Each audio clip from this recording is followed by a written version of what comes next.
সমবেত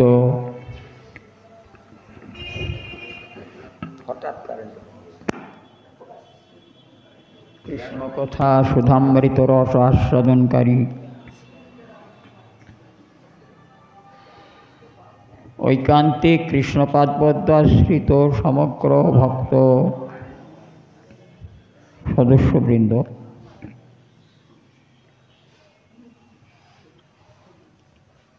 আজকে একাদশী। কি একাদশী আমরা সবাই জানি, শয়ন একাদশী, শয়নী একাদশী। তো শয়নী একাদশীটা কীরকম? না, শয়নী একাদশী শাস্ত্র বর্ণনে যেরকম বলেছেন, আমরা সেখান থেকে একটু তুলে নিয়ে কথা বলি। আজকে সন্ধ্যাকালে, মানে সন্ধ্যা অতিক্রম হয়ে গেলে রাত্রি যোগে ভগবান শ্রীকৃষ্ণকে নিয়ে দোলা, সুসজ্জিত দোলায় নিয়ে তাকে কোনো পবিত্র স্থানে, পবিত্র জলাশয়ে, নদী অথবা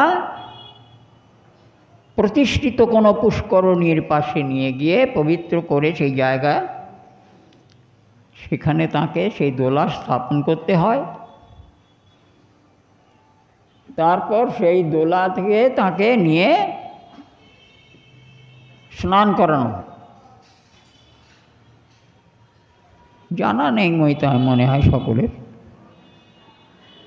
শ্রীবিগ্রহের স্নান করানো হয়, তারপর অভিষেক পূজা, ভোগ নৈবেদ্য, আরাত্রিক ইত্যাদি সমস্ত কিছু পরিপূর্ণভাবে ষোড়শোপচারে ভগবানের পূজা করে আবার ওই দোলাতে করে, সুসজ্জিত দোলাই করে নিয়ে তাকে মন্দিরে আনা হয়। মন্দিরে আনার পর ভগবান জগন্নাথকে শয়ন দেওয়া হয়। আচ্ছা, সবই মেনে নিলাম। তা জগন্নাথকে যদি শয়ন দেওয়া হয়, তিনি 4 মাস ঘুমিয়ে থাকবেন, তাই তো?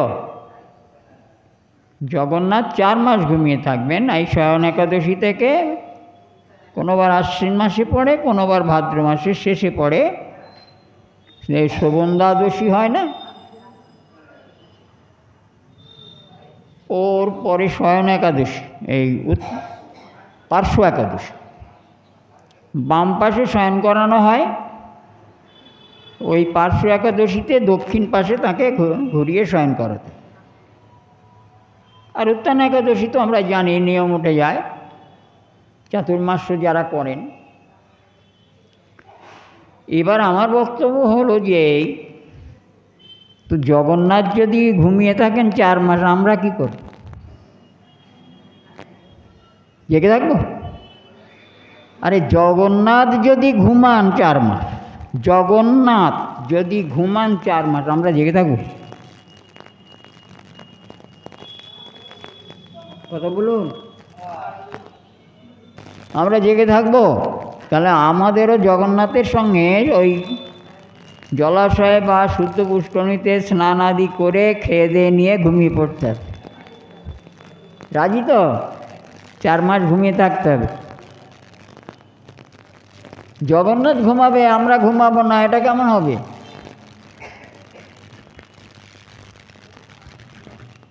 যিনি জগতের নাথ, তিনি যদি ঘুমিয়ে পড়েন, তাহলে আমরা জেগে থাকি কি করে? এমনিতেই তো মায়ার অধীনে ঘুমিয়ে আছি, আবার তাতে জগন্নাথ ঘুমিয়ে পড়লে তো আমরা জেগে থাকবো কি? যাই হোক, যারা চাতুর্মাস্য করেন তাদের বলবেন যে তোমরা এই 4 মাস ঘুমিয়ে থাকবে।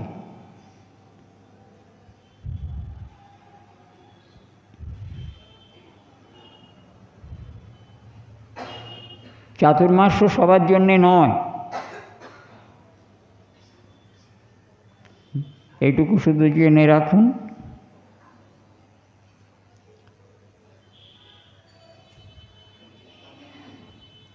এ হলো আমাদের রঙ্গব্যঙ্গ কথা, শেষ হয়ে গেল। কিন্তু আমার একটা বক্তব্যে এত যদি আগরম বাগরম থাকে, যেমন হরিবাসর কীর্তন, এসব যদি সবই একজনকে করতে হয়, তাহলে তার পাঠটা কথা কখন সে বলবে, কটা কথা বা হবে? আমার বিগ্রহের সেবা আছে তো, বেলা কিন্তু ছোট হতে আরম্ভ করেছে,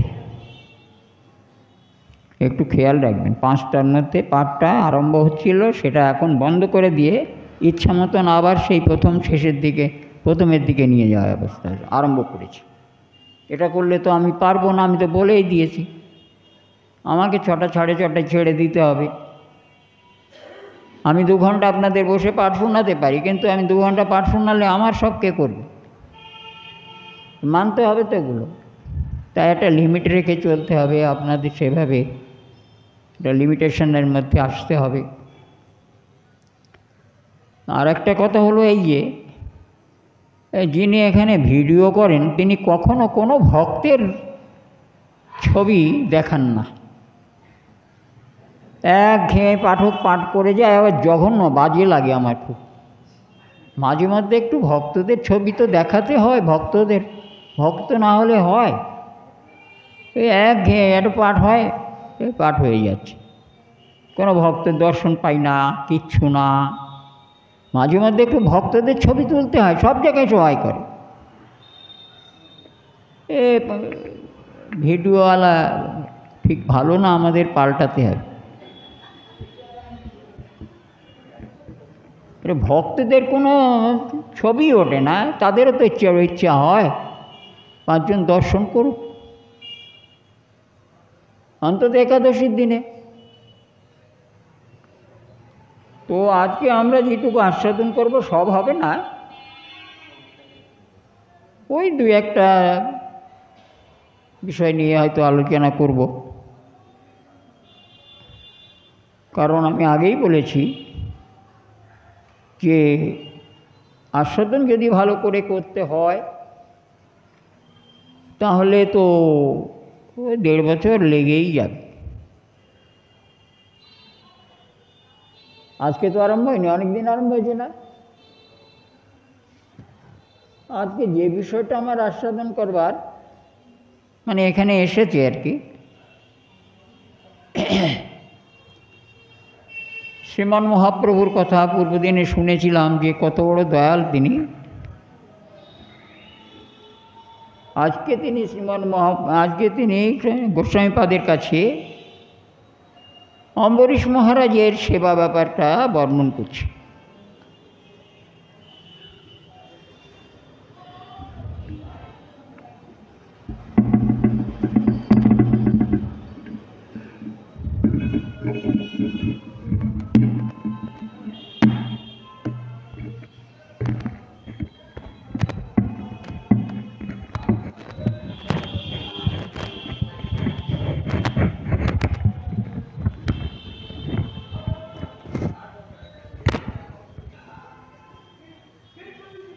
শ্রীমদ্ ভাগবতমের 9ম স্কন্ধের 4র্থ অধ্যায়। এই 9ম স্কন্ধের 4র্থ অধ্যায়তে শুকদেব গোস্বামীপাদ বলেছেন,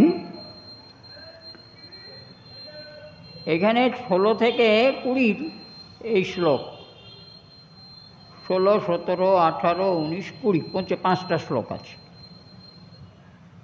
এই 5টা শ্লোকে কি বলা হয়েছে না, সবৈ মনঃ কৃষ্ণ পদারবিন্দয়োর বাচংসি বৈকুণ্ঠ গুণানুবর্ণনে করৌ হরের মন্দির মার্জনাদিষু শ্রুতি এঞ্চকারাচ্যুত কথোদয়ে মুকুন্দলিঙ্গালয় দর্শনে দৃশৌ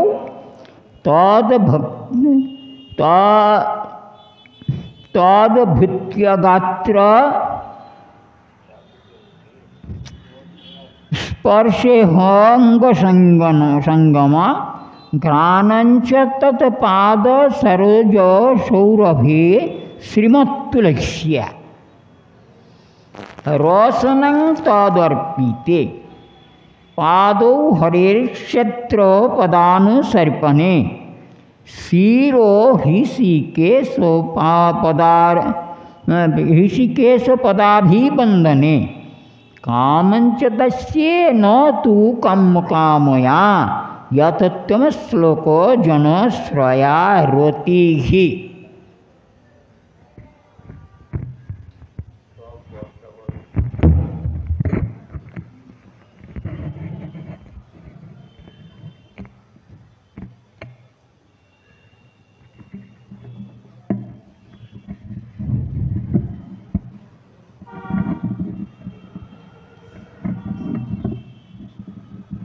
মহারাজ পরীক্ষিতকে শ্রী শুকদেব গোস্বামীপাদ মহারাজ অম্বরীশের নববেদা ভক্তি যাজন প্রসঙ্গটা বর্ণন করেছে। এমন একটা বিষয় প্রথমত আমি বলি যে অম্বরীশ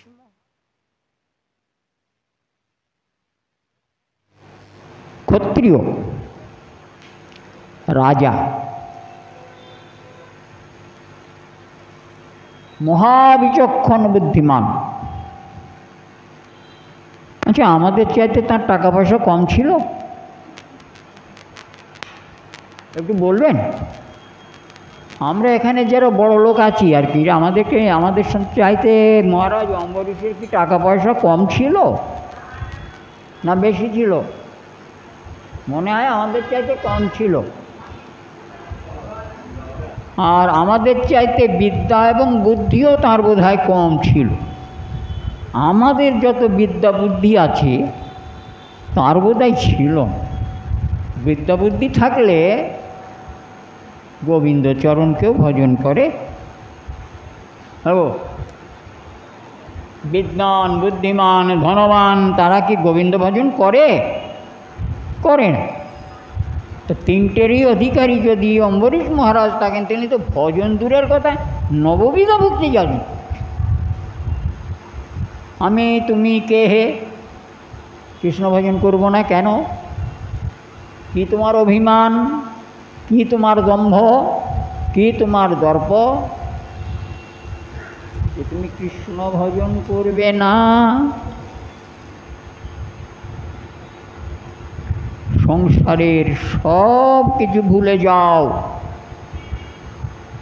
সংসারের সব কিছু আসক্তি পরিত্যাগ করো, কেবলমাত্র কৃষ্ণপাদ পদ্মকে স্মরণ রাখো আর তার সেবা করো। রাজা তো রাজ্য ছেড়ে যাননি তো। মহারাজ অম্বরীশ তার রাজত্ব ছেড়ে সন্ন্যাস নিয়ে তিনি কি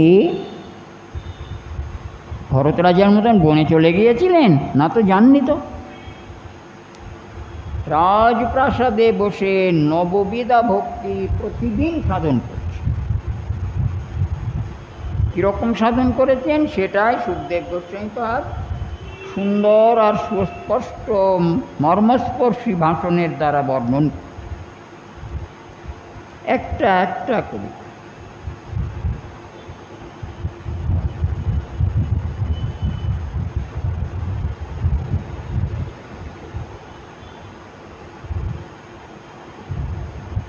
स वै मनः কৃষ্ণ পদাম্বুজাশ্রয়ে।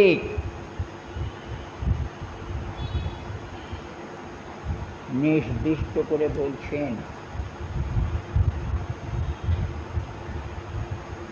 যে তার মনটা নিরন্তর কৃষ্ণ পাদ পদ্মকে আশ্রয় করে।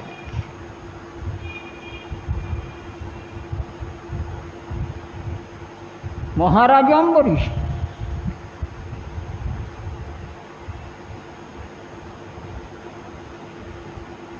একটি কথা বলে রাখা ভালো যে অম্বরীশের নিরন্তর নিষ্ঠার সঙ্গে নববিধ ভক্তি যাজনকরণ হেতু ভগবান বিষ্ণু সর্বতভাবে তার কাছে বিকৃত হয়েছে, অতি প্রীত, এবং নিজের প্রিয় যে সুদর্শন, সেই সুদর্শনকে তার রক্ষার নিমিত্ত পরিত্যাগ করছে। আমার দরকার নেই সুদর্শন, আমার ভক্তকে রক্ষা করো, তাই তো? আমার ভক্তকে রক্ষা করো, তোমার আমাকে রক্ষা করার কোনো প্রয়োজন নেই, তুমি ভক্তের কাছে যাও আর নিরন্তর তার পাশে থেকে তাকে রক্ষা করবে, এই আমার আদেশ।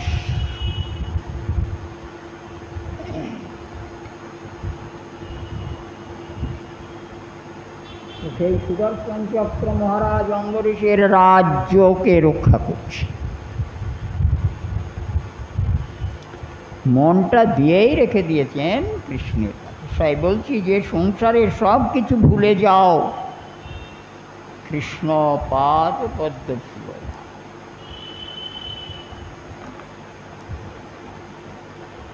একে ভেঙে ভেঙে কথা বললে তো অনেক কথা বলতে পারা যায়।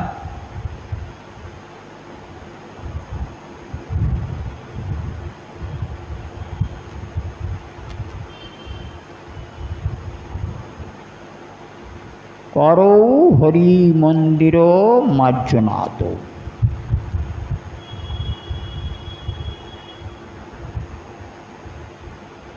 এই হস্তটা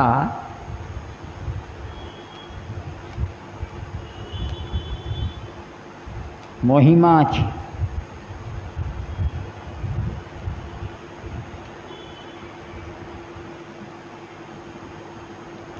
ওই কসাই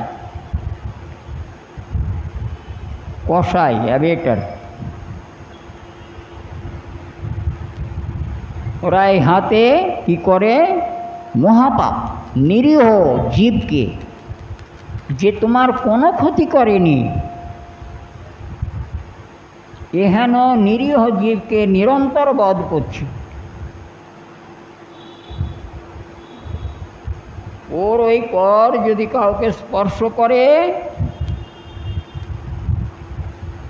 তাহলে কি হবে জানেন? ওর যত পাপ তোমারও তত পাপ হবে, তোমারও তত পাপ হবে। একটু বলি, আমাকে ভালো বলুন আর মন্দ বলুন, আমার নিন্দা করুন, যা করুন, আমি কথা বলবো না। শাস্ত্র যেটা বলেছে তা বলে সাবধান করব। তাতে আপনার আমাকে পছন্দ নাও হতে পারে, আমাকে মন্দ মনে হতে পারে, গাল মন্দ করতে পারেন, কোনো আপত্তি নেই। শাস্ত্র বলেছে কি একটু শুনুন, না শুনলে তো শাস্ত্ররা ঠিক করতে এসব করেছে। সেখানে বলা আছে এক জায়গায়, এই যে বললাম না যে কসাই নিরীহ জীব হত্যা করে, তার হাত যে নিরন্তর পাপ কর্ম সাধন করছে, ওই হাত দিয়ে যদি ওই হাত যদি কেউ স্পর্শ করে তো তাকেও সেই পাপ সকল স্পর্শ করবে। এই প্রসঙ্গেই কথা।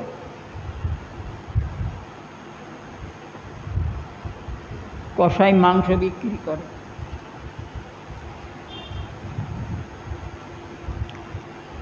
তো কসাই যখন জীব হিংসা করে তখন যদি কেউ দেখে তাহলে তারও সে পাপ হয়, তারও সে পাপ হবে।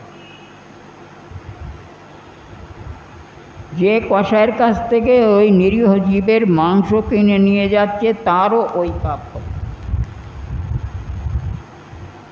ওই মাংস নিয়ে গিয়ে গৃহে যার কাছে দিচ্ছে, যে স্পর্শ করছে এবং রন্ধন করছে, তারও ওই পাপ হবে। ওই একই পাপ, কম বেশি নয়। আর সেই রন্ধন মাংস যাদের বিতরণ করা হচ্ছে, যারা খাচ্ছে, তাদেরও ওই একই পাপে অবিরত যমদণ্ডী হয়ে নরক যন্ত্রণা ভোগ করতে হবে এতগুলো মানুষের। ভাগবতে বলেছেন যে নারী জাতি কখনো মাংস ভক্ষণ করিবে না। ওরে বাবা, কার কথা কে শোনে?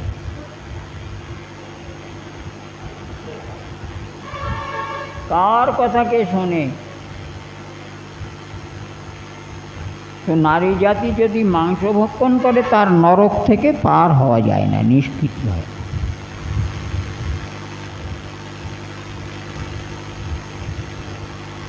আমাকে খারাপ বলুন ভালো বলুন, আমি তো শোধন করবার কথা বলছি। আর যে হাত নিরন্তর ভগবান শ্রীকৃষ্ণের চরণ কমলের সেবা করে, সে হাত যাকে স্পর্শ করে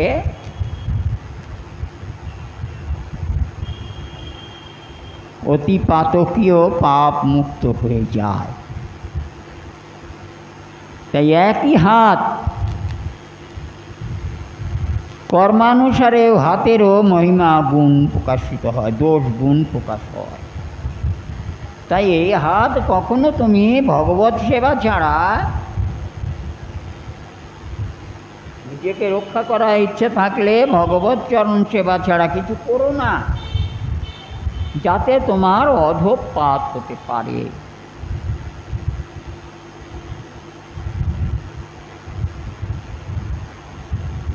তো মহারাজ অম্বরীশ ক্ষত্রিয়, তিনি সন্ন্যাস নেননি, মহাঐশ্বর্যের কর্তা, বুদ্ধিমান, মহাজ্ঞানী। এ হাতে দিয়ে হাত দিয়ে কি করছে? ভগবত চরণ কমলকে সবসময় সেবা। আর এই বচাংশী কি করেছেন?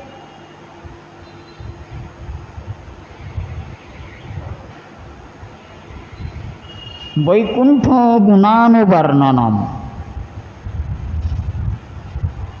বাক্য কি বাক্য বলছেন? তখন তো হরিকৃষ্ণ নাম এভাবে প্রচার হয়নি। বৈকুণ্ঠপতি ভগবান শ্রীকৃষ্ণের গুণানুবর্ণনে সবসময় তার বাক্য প্রকাশিত। সে বাক্যের মধ্যে শ্রেষ্ঠ বাক্য হল, অনেক গুণানুবর্ণন ভগবান বিষ্ণু আছে, তার মধ্যে মন্ত্রস্বরূপে ওং নমো ভগবতী বাসুদেবায়, ভগবতে বাসুদেবায় সমর্পণ করছেন। ভগবতে বাসুদেবায় সমর্পণ করছেন নিজেকে, একেবারে বাক্য দ্বারা নিজেকে বৈকুণ্ঠপতির সমর্পণ করছেন।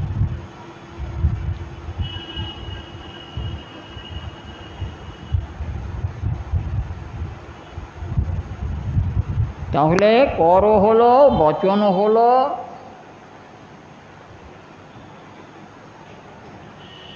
মন দান করা হয়ে গেল, মনে অন্য কোনো চিন্তা নেই, কৃষ্ণ চিন্তা। তারপরে বলছেন যে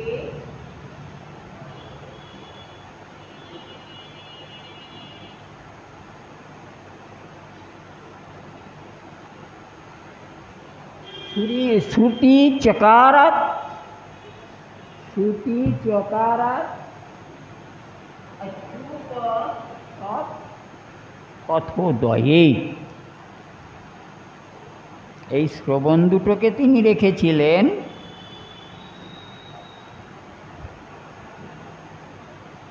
অচ্যুতির কথা শ্রবণের জন্য। কেন? সবসময় ভগবান শ্রীকৃষ্ণের কথা শুনতে হবে কেন? আমাদের সংসারের কথা তো থাকতে পারে, আমরা তো সংসারী, সংসারের কথা থাকতে পারে।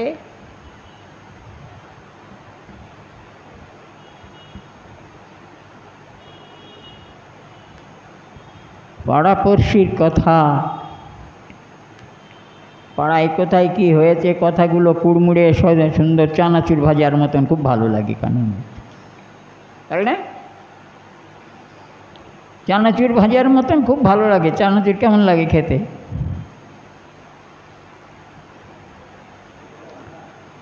তো কুড়মুড়ে চানাচুর ভাজার মতন এইসব পরের চর্চা, পরের নিন্দা, পরের চর্চা, ওগুলো শুনতে খুব ভালো লাগে। কিন্তু কৃষ্ণ কথা শুনব না, আমরা দেখতে পাই তো। কৃষ্ণ কথা শুনব না বলুন তো, আপনারা প্রত্যেক দিনকে কৃষ্ণের কথা শোনেন? যদি না শোনেন তাহলে আমি একটা উপায় আপনাদের বলে দিই। আপনি যা জানেন, কিচ্ছু জানা দরকার নেই, মহাপ্রভু নাম দিয়ে গিয়েছেন তো। জোরে জোরে নাম করবেন, আপনি নিজে কানে শুনবেন, নিজে বলবেন, কানেও শোনা হবে আর মুখে বলা হবে। হবে কি না? আমি নাম করলে আমি কানে যাবে কি না? তাহলে যাবে। আমি ভাগবত আস্বাদন করছি, আমার কথাগুলো কানে যাচ্ছে তো নাকি? যাচ্ছে। তাহলে নিজেই বক্তা হয়ে নিজেই শ্রোতা হবেন, অন্য জায়গায় যাওয়া দরকার নেই তো। সময় পেলে যাবেন, না পেলে যাবেন না, তবুও আপনি নাম করুন উচ্চস্বরে, আপনার কানে যাবে, আপনার মুখেও নাম হবে। এখানে দুটো জিনিস হয়ে গেল, একেবারে নিষ্ঠা করে করতে।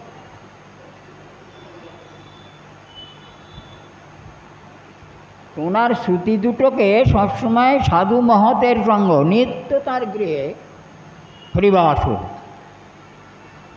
নিত্য অম্বরীশের গৃহে হরিবাসর। ভাগবত তার তো সব ব্যবস্থা করাই আছে, তিনি রাজা, তার অভাব নেই, তার সব কিছু ব্যবস্থা আছে। কিন্তু কজন রাজা তা জোগাড় করে? সেভাবে করে কে? কজন রাজা? অর্জুনকে পর্যন্ত স্খলন হতে দেখেছি, শেষে ভগবান তাকে সাবধান করেছে। উনি বললেন, এসব আত্মীয় স্বজন, বন্ধু বান্ধব, শ্বশুর শালা, হেন তেন জ্ঞাতি সব বধ করে আমি রাজ্য সুখ ভোগ করবো, চলবে না। আমি এই ক্ষত্রিয় ধর্ম ত্যাগ করে আমি সন্ন্যাস নিয়ে চলে যাব। একদম বেগরবাই কথা, এই কথাটা চলে না। তুমি ক্ষত্রিয়, আত্মীয় স্বজন, বন্ধু বান্ধব, এটা ধর্মযুদ্ধ ক্ষেত্র, এটা ধর্মযুদ্ধ হবে। তারা যদি এসে যুদ্ধ করতে পারে, তুমি এরকম কথা কেন বলছো? যার খিদে লাগে পেটে, বড় কথা ছোট করে বলি, যার পেটে প্রচণ্ড খিদে তাকে বলতে হয় না খাও, তবু তাকে খেতে বলতে হয় খাও। কেন? ইন্সপিরেশন, অনুপ্রেরণা দেওয়া, খাবার জন্যে তাকে অনুপ্রেরণা বা উৎসাহিত করা, তাতে সে খেতে উৎসাহিত হয়। পেটে খিদে আছে, তাকে খেতেই হবে। তুমি ক্ষত্রিয়, তোমার শরীরে বাণবিদ্ধ হলে তুমি অটোমেটিক যুদ্ধ করবে, ক্ষত্রিয়ের ধর্ম। সন্ন্যাস নিয়ে গেলে তোমায় গায়ে তো লোকে থুতু দেবে, যে যুদ্ধ করার ভয়তে, মরণের ভয়তে সব ত্যাগ করে দেখো অর্জুন সন্ন্যাস নিয়েছে। ইহ জগতে লোকে তিরস্কার করবে, আর ক্ষাত্র ধর্ম পরিত্যাগের জন্যে পরকালেও তোমার অকল্যাণ, স্বর্গচ্যুত হবে, অকল্যাণ সাধিত হবে।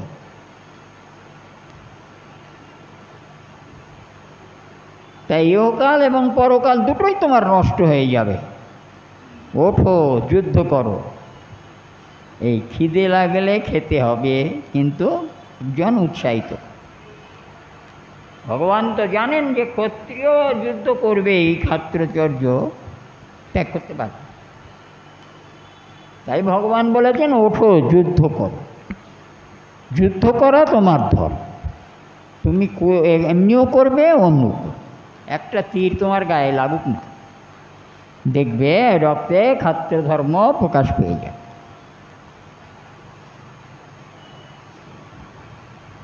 আমাদের স্ব স্বভাব সময়কালে প্রকাশ পায় কি না? আমাদের যার যে স্বভাব আছে না, যদি স্বার্থে একটু ঘা পড়ে, তখন দেখবেন আমার স্বভাবটা বেরিয়ে আসছে।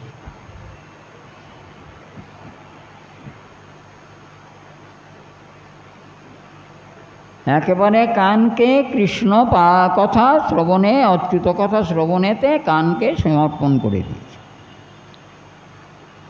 কর্ণের যা কর্ম, কানকে পবিত্র করতে হলে কৃষ্ণ কথা ছাড়া আর পবিত্র হওয়ার কোনো কথা নেই। জিহ্বাকে পবিত্র করতে হলে কৃষ্ণ কথা আস্বাদন, কৃষ্ণ রস আস্বাদন ছাড়া পবিত্র হওয়ার সম্ভাবনা নেই।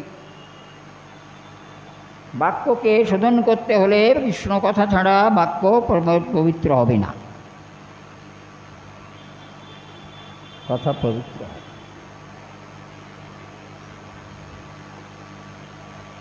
মনকে ভগবানের চিন্তায় মগ্ন না রাখলে মন নোংরা হয়ে থাকবে,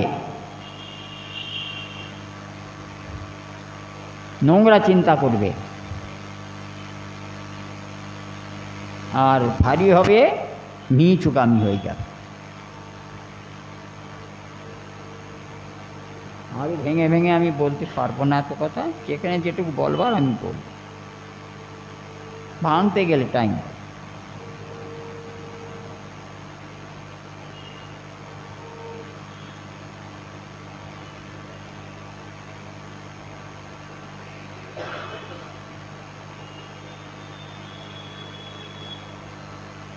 মুকুন্দ লিঙ্গালয় দর্শনে দৃশ্য।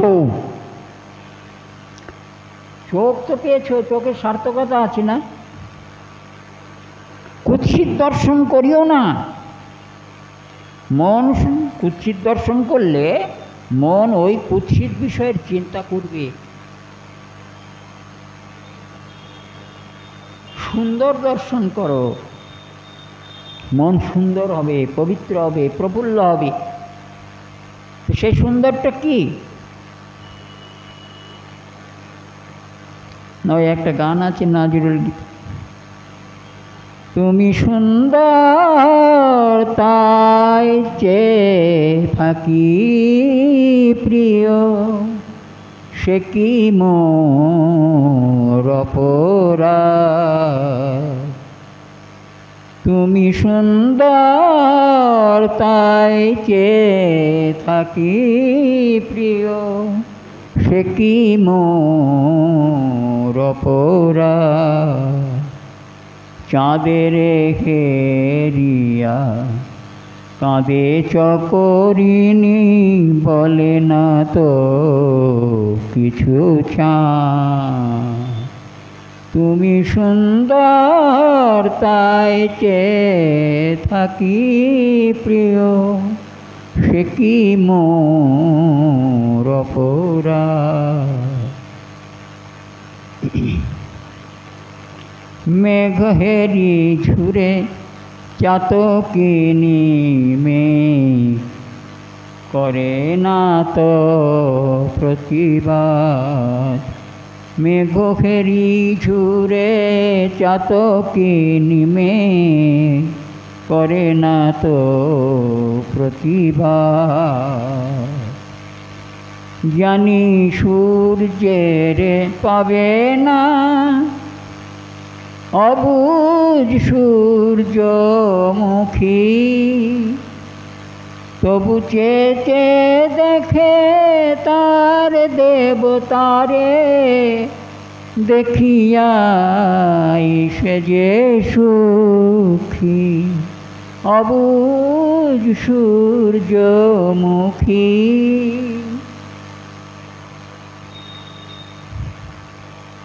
সবই তো দেবতা, সেই ঈশ্বরকে নিয়ে। তুমি সুন্দর হলে কেন? তাহলে দেখতাম না তোমাকে। তোমার সৌন্দর্য তো আমায় আকর্ষণ করে নিয়েছে, তাই আমি তোমাকে দেখি। এটা কি আমার অপরাধ না সুন্দরের অপরাধ? যিনি সুন্দর, পরম সুন্দর, সেই সুন্দরকে আমি দর্শন করি, এটা কেন আমার অপরাধ হবে? আর এটাই তো আমার কর্তব্য। সেই ভগবান শ্রীকৃষ্ণের পাদ, শ্রীকৃষ্ণ লিঙ্গ, লিঙ্গ মানে মূর্তি, ভগবান শ্রীকৃষ্ণের মূর্তি দর্শনে দৃষ্টি।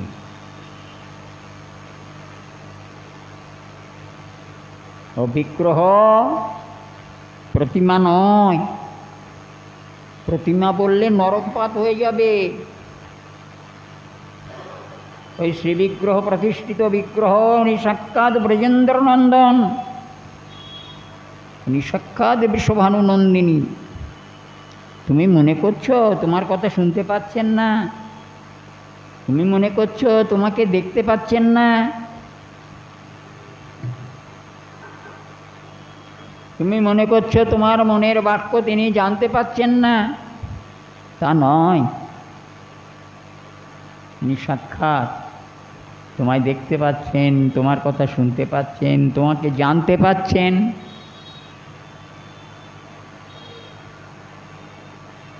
ও বিগ্রহে এখানে যে আছে, ও বিগ্রহে গিয়ে তোমায় সাড়া দেবে, তোমার প্রার্থনা শুনবে।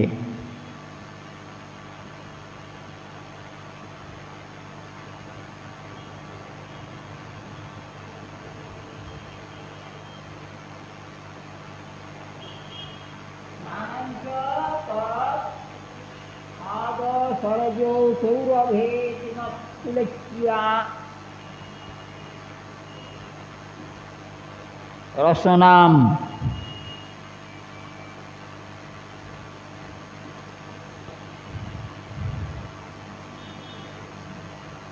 খুব দামি কথা। তুলসীর পাতা একটা যখন গাছ থেকে তুলবেন, দেখবেন ওর থেকে একটা উগ্র গন্ধ বেরোয় তো। তুলসীর একটা গন্ধ আছে, তুমি ওই গন্ধটা শুনবেন। ও গন্ধটা তুমি কোনোভাবেই ঘ্রাণ নেবে না। অগুরু চন্দন মিশ্রিত মন্ত্র সহযোগে ভগবান শ্রীকৃষ্ণের পাদপদ্মে যখন নিবেদিত হবে, এই শ্রীমৎ তুলসী শ্রীযুক্ত হলেন, তখন মঙ্গলময় হলেন তিনি। এই তুলসীর আঘ্রাণ অম্বরীশ মহারাজ নিতেন। আমায় শ্রী গুরুদেব বহুদিন আগে আমায় উপদেশ করেছিলেন, দেব আমার তো শরীরটা খারাপ হয় মাঝে মধ্যে, তুমি গোবিন্দের চরণে দত্ত তুলসী 21টা তুলসী তুমি রোজ ভক্ষণ করো। এমনি তুলসী খেতে বলেননি, কৃষ্ণপাদ পদ্মে সমর্পিত তুলসী খেতে বলে, জিহ্বায় দিতে বলে। অগুরু চন্দন মিশ্রিত মন্ত্র সহযোগে গোবিন্দের চরণে যখন নিবেদিত হয়, এতৎ সচন্দন তুলসীপত্রম অমুক, এক এক করে দান করতে হবে।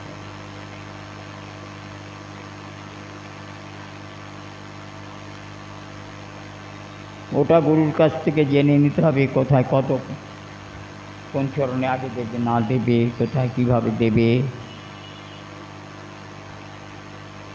তো অম্বরীশ মহারাজের রসনা ওই কৃষ্ণ চরণ কমলে দত্ত যে তুলসী, সেই তুলসী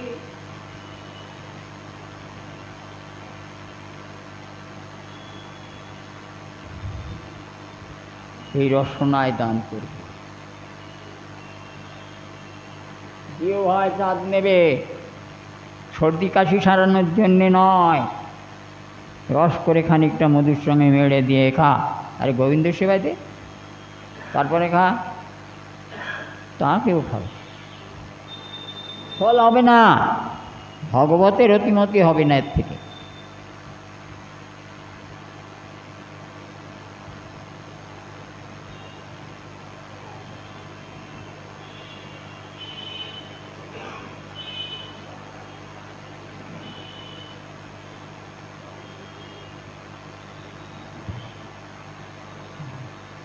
তদ ভক্ত গাত্র স্পর্শাঙ্গের সঙ্গম, আর ভক্তের চরণ কমলকে স্পর্শ করো। কেন? ভক্তের হৃদয়ে ভগবান বিরাজিত, সে নিরন্তর ভগবানের ভাবনায় মগ্ন থাকে। তাই তাঁর চরণকমল যেখানে পড়ে সেখানে প্রাকারান্তরে পরোক্ষে ভগবৎ গদাধারীর চরণ পতিত হয়। তাই ওই চরণ পরোক্ষে গদাধারীর চরণ, স্পর্শমাত্রে গদাধারীরই পরোক্ষ স্পর্শ লাভ হয়। তাই ভক্ত পাদ স্পর্শ করা সবার কথা নয়, ভজনশীল জনের চরণ স্পর্শ করাতে আমাদের পরম কল্যাণ। অম্বরীশ মহারাজ তা প্রতিদিন নিয়ম করে, একদিন বাদ নয়। জল কাদা হলো, কেউ ভাগবতে এলেন না, নিষ্ঠা হলো না। আর সপ্তাহে একদিন এর নিষ্ঠা আর কি আছে।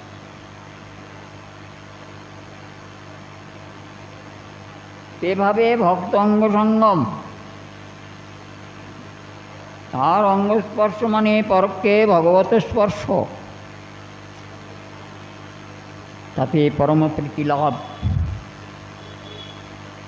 যে আজকে সাধুপাদ পদ্ম আমি স্পর্শ লাভ করেছি, সাধুর সঙ্গে বার্তালাপ করেছি, যে কোনো, এগুলো অব্যর্থ ফল, কৃষ্ণ কৃপার অব্যর্থ ফল। এগুলো তোমাকে নিত্য না পারো, অবহেলা বা অবজ্ঞা করো না কোনো মহৎকে দর্শন করো।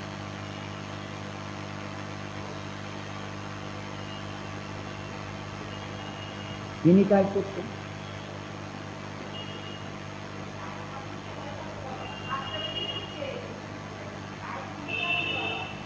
হ্যাঁ,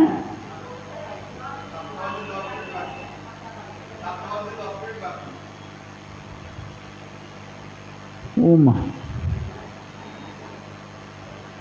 আগামী দিন থেকে হরিবাসর টাসর বন্ধ করে শুধু কৃষ্ণ কথা বলবো, আমার কথা বলবো। আর অনেক আছে আবেগের সময় আমার বিষয়ে ভীষণ অস্বস্তি বোধ হয় যখন আর কথা বলতে পারি না, গুরুত্বপূর্ণ কথা বলবার ছিল।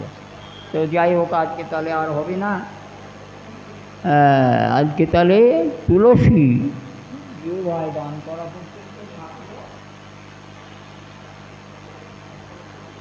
আগামী দিন মানে তো আবার শনিবার, অনেক অনেক বছর পরে, সেই অনেক বছর পরে শনিবার আসবে, সেই দিন আবার তাহলে আমরা আস্বাদন করব। আজকে আর করবো না। নিত্যাই গৌর সীতানাথ প্রেমানন্দে হরি হরি।